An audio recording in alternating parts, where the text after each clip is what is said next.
Hello বন্ধুরা, সবাই কেমন আছো? আশা করি সবাই ভালো আছো। আমরাও বাড়ির সবাই ভালো আছি। আবার তোমাদের সাথে বকবক করতে চলে আসলাম। তো আজকে তোমাদের আমি মানে এই জন্যই ভিডিওটা করছি। অনেকে আমাকে জিজ্ঞাসা করেছিল যে আমি কি কাজ করতাম না করতাম, সেটাই বলার জন্য এসেছি। তো আমি বিয়ের আগে লেডিস সেলুনে পার্লারে কাজ করতাম।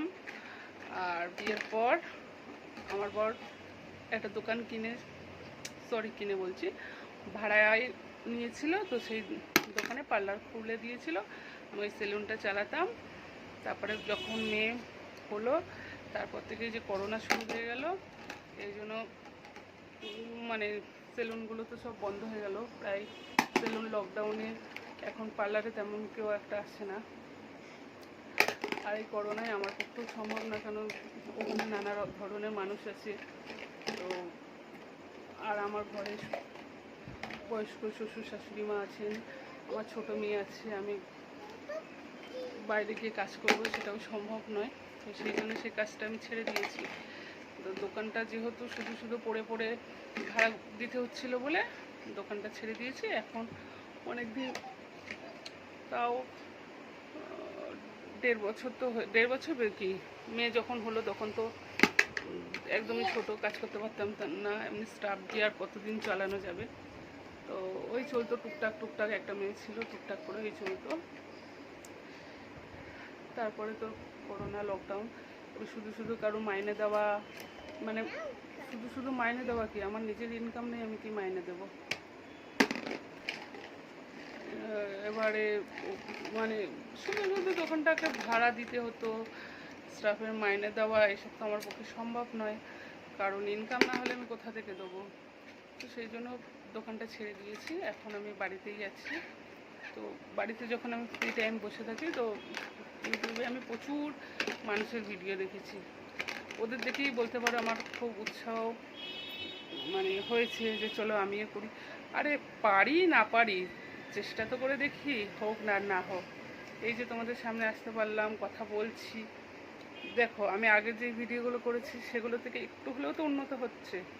আমি তো সত্যি বলতে গেলে কি বলুন তো, আমার যে আলপনা ব্লগসের যে ভিডিও ছাড়া হয়, সেটা আমি কোনো আত্মীয় স্বজন কাউকে জানি না। কে কী ভাববে, কিছু করার আগেই কত যা মন্তব্য করে ফেলবে, তাতে হয়তো মনটাই হয়তো ভেঙে যাবে। তো সেই জন্যই আমার অচেনা, এখানে যতগুলো সাবস্ক্রাইবার আছে, যারা আছে, সবাই আমার অচেনা। এখন ধীরে ধীরে তারা আমার বন্ধু হচ্ছে। তো অনেকেই আমাকে মানে সাপোর্ট করছে। অনেক বন্ধু যারা, দেখুন না, ফেলো না মা, এটা ফেলো না, আমাকে তো কেউ চেনে না, কেউ জানে না, তাও আমার ভিডিও দেখছে।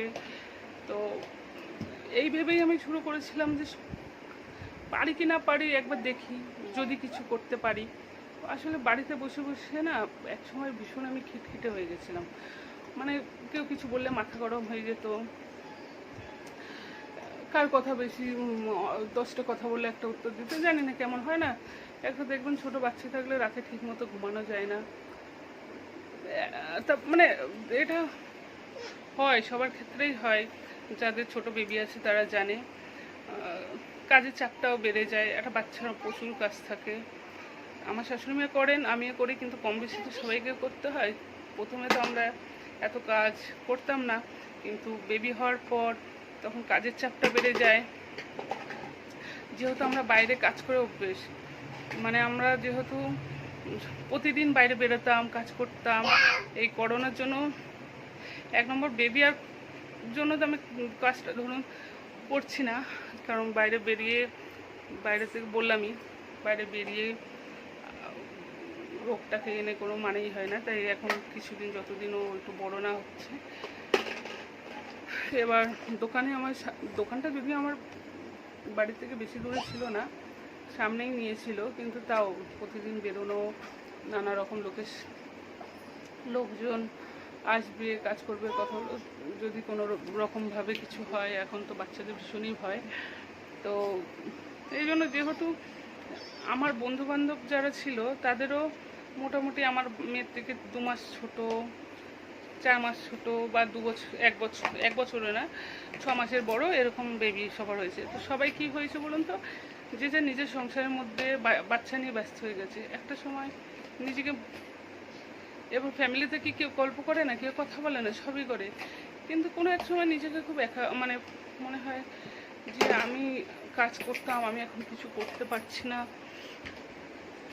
একটা ভীষণ মনের মধ্যে হয় যে আগে আমি কাজ করতাম, বেরোতাম, দেখবেন 10টা বন্ধুবান্ধব থাকলেও মনটা কিন্তু 10 রকম কথা হয়, আলোচনা হয়, মনটা খুবই জানি না, আমার তো ভালো লাগে, কার লাগে না, সবারই নিশ্চয়ই লাগে।